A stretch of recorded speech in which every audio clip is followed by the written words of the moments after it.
Hello বন্ধুরা, তো রঙিলা কুকিংয়ে আবার চলে এসেছি আবার একটি রেসিপির সাথে। বন্ধুরা, আজকে নিয়ে এসেছি দারুণ স্বাদের একটি বড়ার রেসিপি।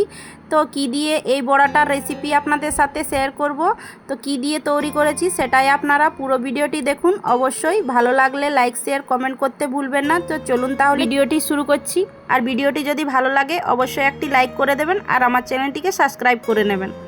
তো এখানে আমি নিয়ে নিয়েছি কুমড়ো ফুল। তো কুমড়ো ফুলের বড়া দিয়ে আজকে রেসিপি আপনাদের সাথে শেয়ার করব। আর বন্ধুরা, কে কে আপনারা কুমড়ো ফুলের বড়া তৈরি করা রেসিপি খেয়েছেন অবশ্যই কমেন্ট করে নিয়ে কমেন্ট বক্সে জানাতে ভুলবেন না।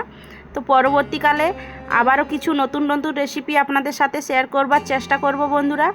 তো এখানে দেখুন কুমড়ো ফুলটাকে খুব ভালোভাবে এখন মুড়ে নিচ্ছি। তো এই যে পাপড়িগুলো আছে ভিতর দিকে করে নিয়ে আমি এখন মুড়ে নিচ্ছি।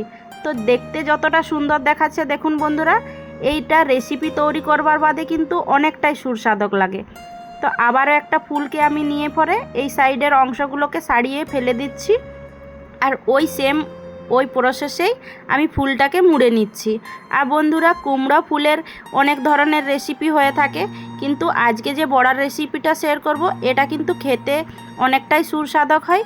আর দেখতে যতটা লোভনীয় লাগে খেতে কিন্তু একদম অসাধারণ। আর এইভাবেই সবগুলো এখন তৈরি করে নিচ্ছি। আর কিভাবে তৈরি করছি সেটাই আপনাদেরকে দেখাচ্ছি।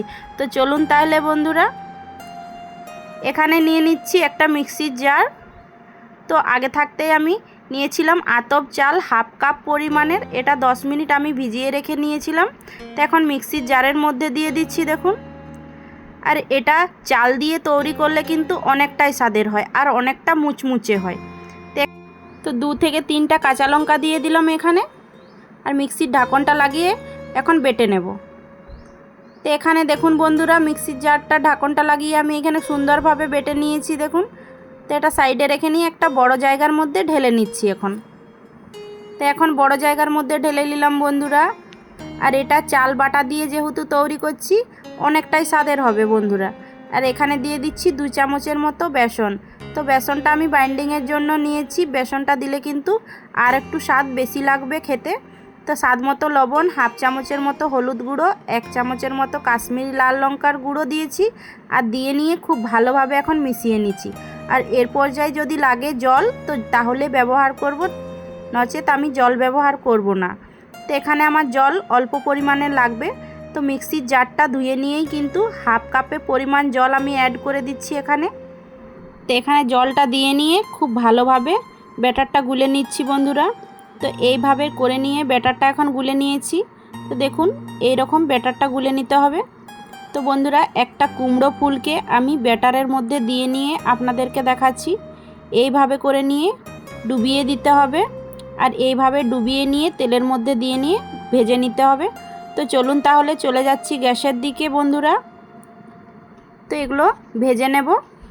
তো এখানে কড়াই আগে থাকতেই গরম করে নিয়েছি। এখানে দিয়ে দিচ্ছি 2 থেকে 3 চামচের মতো সাদা তেল। তো আজকের বড়াটা সাদা তেলেই তৈরি করে নেব। তা আপনারা চাইলে সরষার তেলও তৈরি করে নিতে পারেন। তো এইভাবে ব্যাটারের মধ্যে থেকে তুলে নিয়ে এখন তেলের মধ্যে দিয়ে দিচ্ছি দেখুন। তো এখানে আমি সবগুলোকেই এইভাবে করে নিয়েই তুলে নিয়ে দিয়ে দিচ্ছি তেলের মধ্যে। তো এখানে সবগুলো দেওয়া হয়ে গেছে বন্ধুরা। আর 1 মিনিট পরে এক সাইডটা ভেজে নিয়ে আমি আরেক সাইডটা পলটে নিচ্ছি। তো এইখানে এক সাইডটা পলটে নিচ্ছি দেখুন বন্ধুরা এইভাবে। আর এইভাবে উল্টে পাল্টে নিয়ে কিন্তু একদম মুচমুচে করে নিয়ে এটাকে ভেজে নিতে হবে এই বড়াগুলো।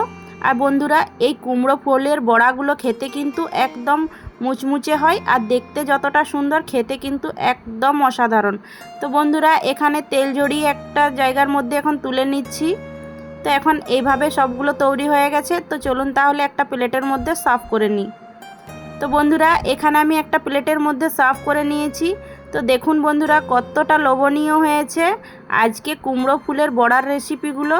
আর বন্ধুরা, আজকে বড়ার রেসিপি আপনাদের কাছে কেমন লেগেছে, যদি ভালো লেগে থাকে একবার হলেও বাড়িতে ট্রাই করে নিয়ে দেখুন এই বড়াগুলো খেতে কতটা ভালো লাগে। অবশ্যই আপনারা কমেন্ট করে নিয়ে জানাবেন বড়াগুলো কীরকম হয়েছে।